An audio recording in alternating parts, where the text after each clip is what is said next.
Good morning, everyone. Good morning, Dhyana ji. Good morning. Welcome to this session today. The topic of today's session is I live without fear. And one of the important things is that this is the 6th year anniversary of this program. So, Dhyana ji, thank you so much for being Thank guiding you. light throughout these 6 years on this program. Thank you, Natindra. Thank you, everyone. Thank you, everyone, for being part of this wonderful journey. And the time flies in some sense, and we've had some beautiful programs over these 6 years. So today we will start with Dhyanaji's prayer and then we'll listen to a song by Swamiji. And the song is I Live Without Fear. And then listen to a talk by Swamiji. It's a video talk. And then Dhyanaji will take us forward. So Dhyanaji, over to you for the prayer and welcome here in Delhi. Thank you, Natindra. Let's pray together. Heavenly Father, Divine Mother, friend, beloved God, great masters, Jesus Christ, Babaji Krishna, Lahiri Mahashaya, Swami Sri Yukteswarji, beloved Master, Paramahansa Yogananda Ji, saints of all religions, we bow at thy feet, O great ones. We offer our lives to thee, body, mind, and soul. All that we are, we offer at thy feet. Receive us, guide us, protect us in thy light. Om Shanti Shanti.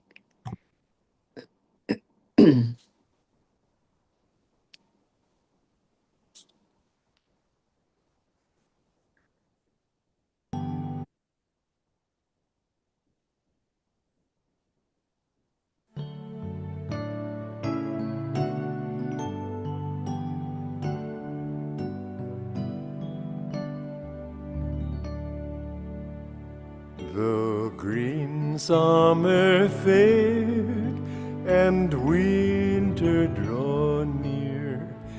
My Lord, in your presence I live without fear.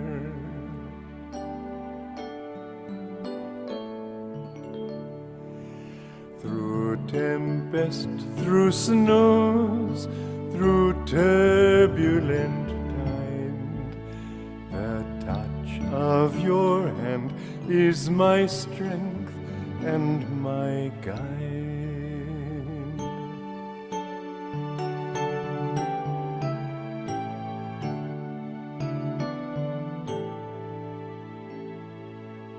I ask for no riches that death can destroy.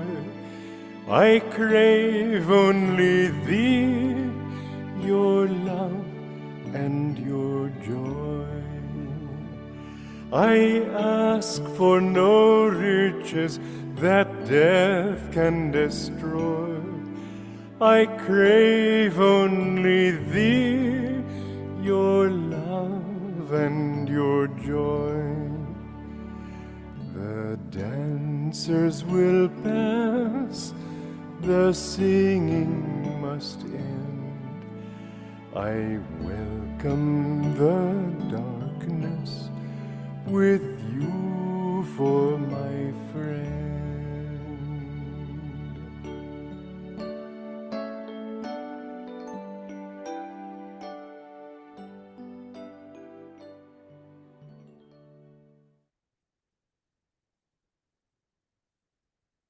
Well, there are many books that have come out in our times about people having near-death experiences and experiences of what it's like on the other side. The fear of death is really fear of losing what you've got right now. You don't want to lose it. And I suppose everybody has something of that. I know that even Swami Siruktejar was a liberated being. When it came time for him to die, somebody was talking about his visiting Kirapur. He said, I go to Kirapur no more, and then he calmed down, he was fine. But there was a certain nervousness. You've been used to a certain place, and suddenly you have to leave it. I think the much more important question for us now is, how do we treat that final exam? How do we approach it? It's an important thing to realize that we've all got to go through it. They say that there are two things inescapable, death and taxes. And I say, well, I don't have to pay taxes because I don't have any income. But death, what does it matter? What I want to do when I face death is the feeling that I've finished this life on a high note. I've done what I came to do. I don't have any debts to pay. I think that we should try always to keep our accounts clear. If we owe something to somebody, if I know there was somebody that I hurt when I was a young man, and I pray for that person. I can't go and apologize, but I can pray. I think we ought in that way to cancel out our debts. When we've been dishonest, try to correct it by being extra honest in some way. For example, you cheated somebody, give something away to compensate for that. We've got to overcome our karma, and in one lifetime, very few people will finish all their karma. But we should try to reach the point where we don't really belong to this world. We must realize that our home is in God. We've come from Him, and the goal of life is to know God, to merge back into Him. And this physical plane is the lowest of the different planes that there are. There's a mental plane, the energy plane, and the physical plane. We want to get out of this. So don't build attachments, but always, whatever you have, I say at night before you go to bed, build mentally a fire and cast all your attachments into that fire. All your longings, all your desires, everything. And go through your heart every day and see if any like somebody walking through the fields and accumulating burrs. Try to feel if there are any burrs in your heart and throw them into the fire. Good morning again, friends. So wonderful to hear Swamiji. I want to read from this book, a great story shaped by saints, Devi Mukherjee, who is a brother disciple of Swamiji, writes about Swami Narayan, someone that he knew. It's brief.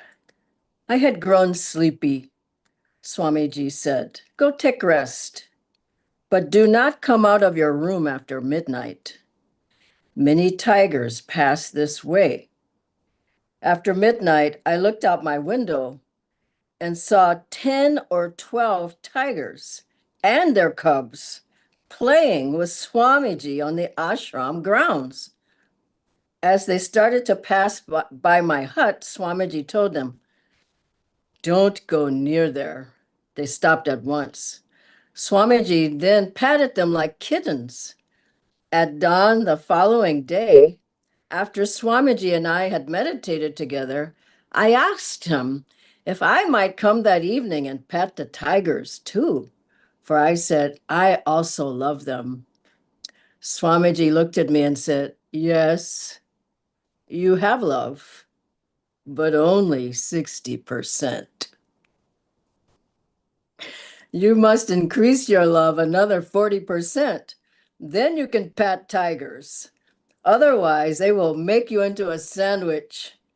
Tonight, however, you can watch from your window. At midnight, the same thing happened. The tigers came. Swami came out of his room and talked to them. Then he patted them while they rolled at his feet like adoring cats. The next morning, I asked Swamiji, how is it possible for you to do that and not for me? I love them as much as I would love pets. I so wanted to come out of my room while watching you with them, but I had to obey your orders. He answered, love is a very strong power. With love, you can do anything you want. But my dear, you must increase that power in yourself love God and Guru, in time, you too will be able to do anything you want. Wow, this is a great story. And I came up with from online and from things I know, the main things people are usually afraid of: public speaking, something bad happening. We can add tigers to that. Loss of finances, flying, heights. I said tigers, but wild animals, loneliness, old age, poor health, and death. And let's think about it. Swami Sri Yukteswarji said, look fear in the face, and it will cease to trouble you. I've meditated on that. What does he really mean by that? How can we look fear in the face? You can't just go out in your normal state of consciousness and do anything, look at anything, not have any fear. It's a very powerful topic. It really means strengthen yourself inside. Get in attunement with God, God's power. Get in attunement with the light. Get in attunement. And I thought about everything we do is helping us to look fear in the face. The energization exercises strengthen us, give us a bigger aura, make us more centered, make us less emotional, rushing, running, upset about things. And the Hong Sa technique is to calm our minds, is to calm us down, center us, focus us at the spiritual eye. Here again, calming the emotions. And then the Om technique is for centering us in that vibration of Om. I am Om, omnipresent, all pervading, all blessed. I am a part of God. And we can also, as we do the Om technique, some of you have it, maybe some of you don't, but you're listening to that wonderful sound that just eliminates all likes, dislikes, attachments. If you can listen to that sound all day, all night, and it certainly wipes away fear. And so doing that practice, and as you do it and you see the light, you feel like you're a part of that light, like Dr. Lewis when he was sailing, his boat almost capsized. He looked into the light and then he didn't have any more fear. Master said, Doctor, you almost got a little wet. Now, Master knew because Doctor was tuning in to God through the light. And also, Master said, we can do this practice Om Tat Sat, bringing our hands in front and behind us, touching the palms, chanting Om Tat Sat, Om Tat Sat. We can write with our finger the symbol Om on our pillow before, if we're fearful, we're worried about something as we go to sleep, and go to sleep in Om. You can close your ears, not even doing the Om technique, just close the ears, lying down, going into sleep in that vibration. Is such a wonderful way to go into another level of awareness and consciousness. And also we can mentally chant Om Guru, Om Guru. If you're in some difficult situation, just mentally chanting that, and you'll feel that Om vibration coming to you, coming within you, strengthening you. And then Kriya gets rid of your karma. Let's face it. As you do Kriya, you're eliminating. And it's eliminating all the blockages that keep you away from the experience of God, from feeling God as peace, as joy, as power, as wisdom, as light. And you can't escape once you get in the spine and feel the chakras and the powerful energy flowing there, eliminating everything that you think you are and bringing you into who and what you really are. I remember once I felt a dark energy in my room one night. And typically, I don't feel that, but this was definitely an energy. And Master said at certain times, Satan is testing the work. There's a powerful dark force that tries to stop you. from doing your practices, stop you from going to the satsang, stop you from getting up to meditate, stop you from being positive. It tries to stop you from loving God. And I felt that heavy, dark energy. And I took Master's picture, a small picture. I put it under my pillow. And I just start chanting Om Guru, Om Guru. And then, thank God, I went off to sleep. I didn't feel it anymore. But in the morning, I felt it again as soon as I woke up. And I thought, this is enough of this. I went into my meditation room. I did 108 Kriyas. Pop, it was gone. I loved it. Kriya banished the darkness. What am I saying this to you? We have the key in our hand to face fear with power. And then devotion, the bhakti, devotion in your heart that I love God. No matter what happens to me, I love God. That's such a powerful thought and mantra and feeling that the love for God, your heart is open. And I was recalling once I was on a flight, and you all probably on lots of flights. I'm on many flights, and this one was so turbulent. It was in India, and I just thought, I'm not going to make it. It was really, this was some years ago, and I just closed my eyes and I thought, I give my life to God. I love God. Whatever happens, I could die now. I don't even care because I love God. And when you have that love for God, it doesn't matter. If you're supposed to go, you go. If you're not supposed to go, you won't go. And you can see I didn't go. I was saved by the gurus. And let's think also of the wonderful. I think people lack so much faith. Faith. God is with us. Guru is with us. We just have to do our part. Do your part. Don't say God's going to protect me. He won't protect you. Swamiji said he was in an area of San Francisco that was kind of a low vibrational area. And this is a story of how God does protect you if you do your part. And he was singing, he was looking for a particular musician or singer who could maybe sing one of his songs. That's why he was looking for at that area. And he said it was just such a heavy vibration, but he just was mentally chanting. Maybe he was out loud chanting. I think he was out loud chanting. Shri Ram, Jai Jai Ram. Just victory to Ram. And he said he felt such a protection around him. And Master protected and he protects. It's not a past tense. He protects the disciples. But there's such wonderful stories. There's one where masters told the boys of monks, don't hitchhike. And one always, he never did he was always in trouble, commotion, karma. So anyway, he got in a car with some people, and he was in the front seat, I believe it was. And the man from the back, they weren't good people. And suddenly this man had a knife, and the monk was in the front, but he heard Master's voice saying, he's got a knife. And the guy, he turned around and says, put that knife down. It was so much power that the man put the knife away. And I don't know if it's the same disciple or another, but again, hitchhiking. Master told them, I told you not to hitchhike. I told you. So he was telling them what to do.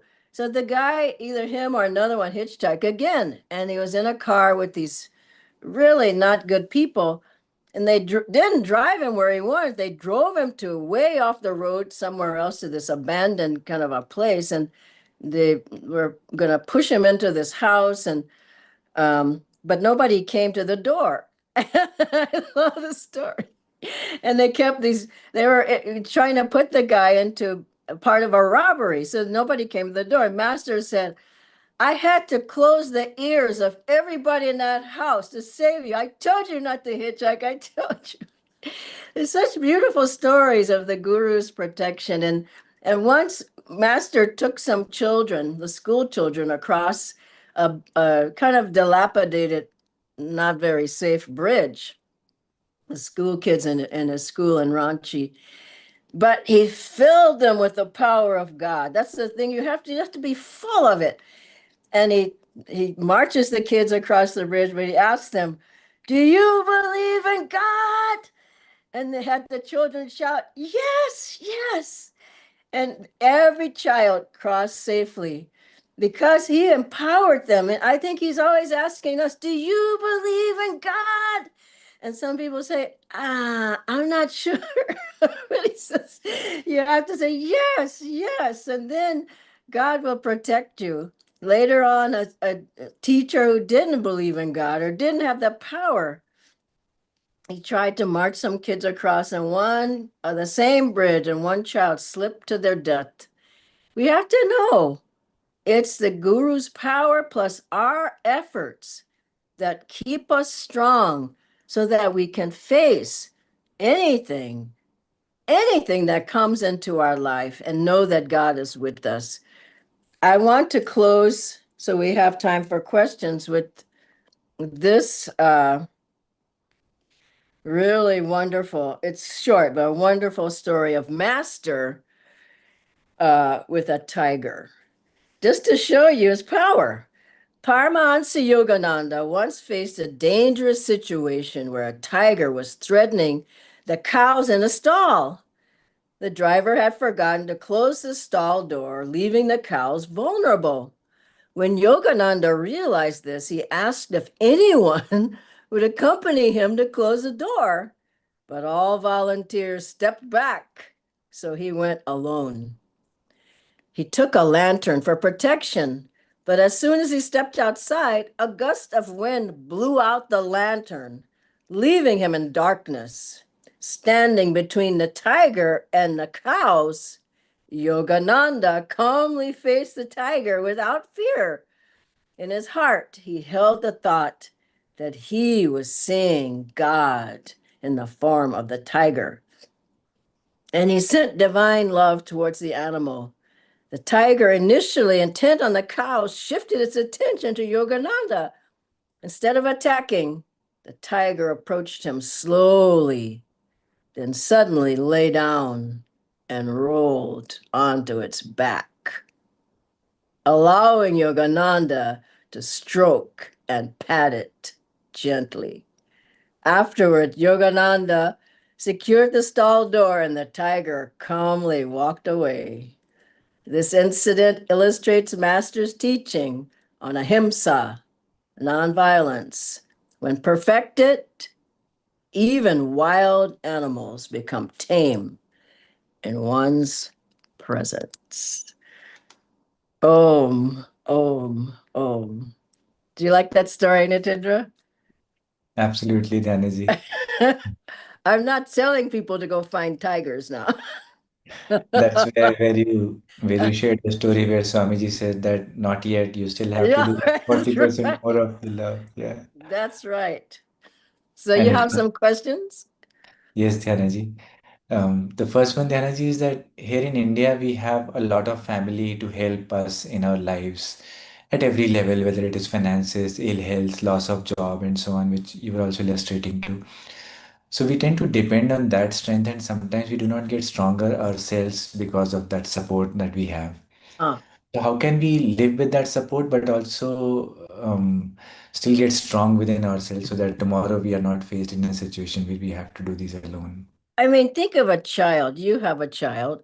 If the parent does everything, I mean everything for the child is weak. Yeah, If the parent tries to pass the exams for the child's never going to learn.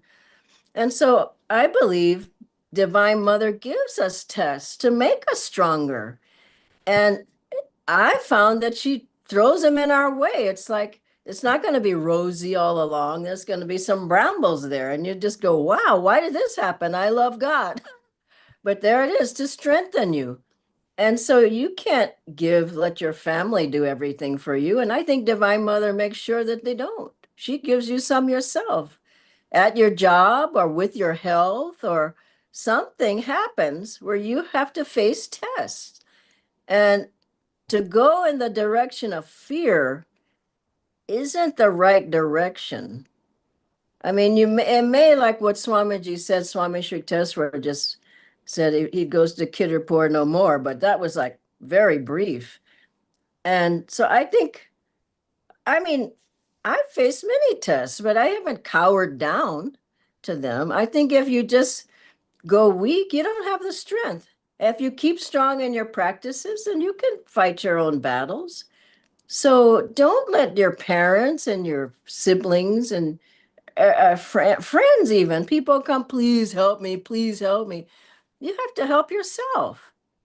Even God can't help you if you're not helping yourself. Guru can't help you if you're not helping. They're our deepest parents, isn't it so? Do your 25% and God and gurus will help you. Thank you, Dhyanaji. We have a couple of live questions as well, Dhyanaji. Great. The first one is that sometimes in life we are generally cautious and apprehensive.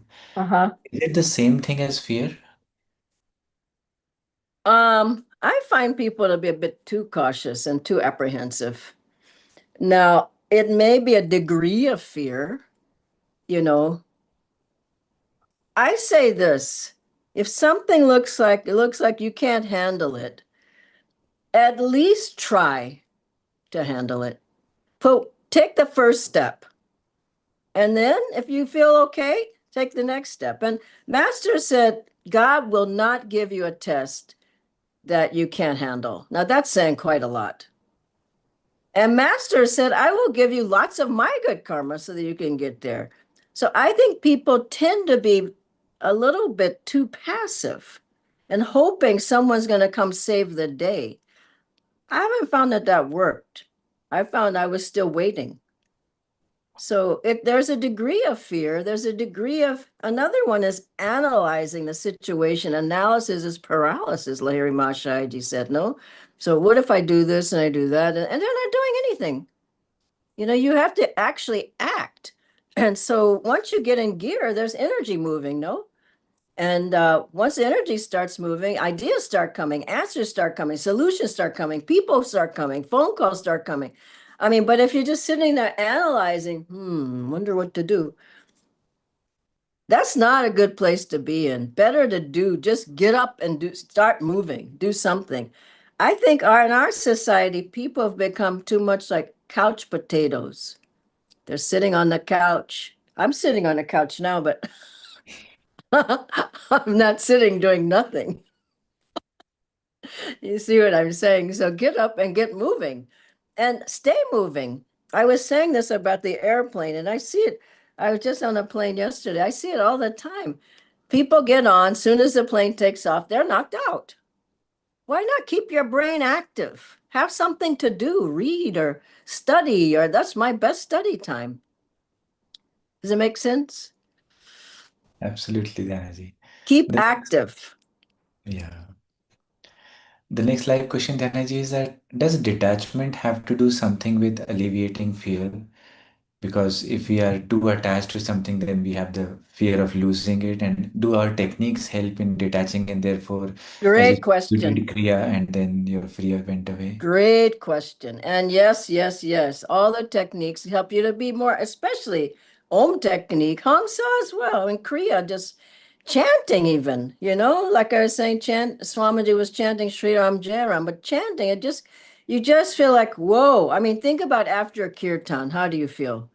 I'm worried. I'm fearful. I got this. I got this problem. You're not even there. Think after a long meditation, you just feel like, wow, this is who I really am. So this is what I'm saying. Get to the place of who and what you really are, and then you can face things. If you don't practice, like someone was telling me, oh, I don't energize, but I'm sick all the time. I said, that's not good. Why don't you try energization? And the person started doing it. So you can't blame God if you're not doing what God has given you. Dhyanaji, just one last question since we are out of time. So, Tika. as we are longer on the path, do our fears lessen? And do you feel stronger with regard to fears and inner strength since you've been on the path? Oh yeah, my goodness. At the beginning, I mean, I'll tell you one of my greatest fears. This is sort of funny now, but one of my greatest fears being in India is crossing the street by myself. You can't cross the street. There's so many cars coming. So otherwise, real fears. I mean, they tend to go away. I mean, I'm not afraid to die. I mean, that's sort of one of the biggest fears. I'm not afraid to public speaking. I mean, what are people? I mean, I named all of them. I'm not afraid of flying, and I can't think of anything. I mean, somebody dies who's close to you, you feel badly, but are you afraid? I mean, maybe you're afraid before they die that they will die, but I think you just get more centered in yourself and you get more faith in God that whose life is it anyway? It's God's. And I think one thing, and I'll end with this, I think ultimately we should give our whole life to God. Maybe you can't do it all right away, but just say, Divine Mother, this is your life. Living life or death, I'm yours. Whatever is, I'm doing my best. If it's my time to go, fine. If it's my parents' time to go, it's okay. I know you will fill my heart with your love. Like Master when he lost his mother. It was so sad. But then what happened? Divine Mother came. I was your mother. I was the force, the power, the love behind your mother. Divine Mother will come. She says, I was the one who was helping you all the time. I was your parent. I was that child. And someone said once, and it broke my heart when I heard this, that Master didn't help them. And that's the only person I ever heard say that because someone passed close to her. But in a class recently, I asked people, I said, I want you to raise your hand if in your life you sincerely prayed to Master and he didn't help you in one way or another. No hand, no hand went up. And I doubt if anybody can raise their hand. I can't do it.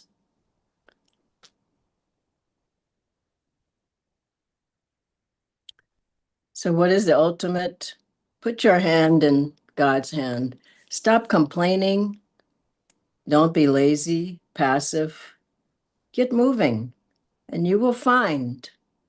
I've always found in the worst situations, which by God's grace, I haven't had that many, but I always found when I looked around, like with St. Anthony, Master said, I was always there. So let's not blame it on our gurus and God. Let's just get busy and be strong in ourselves through our practices. And I don't think they're never there. I think we're the ones who run away. Let's not run away anymore. God bless you all. Bye bye.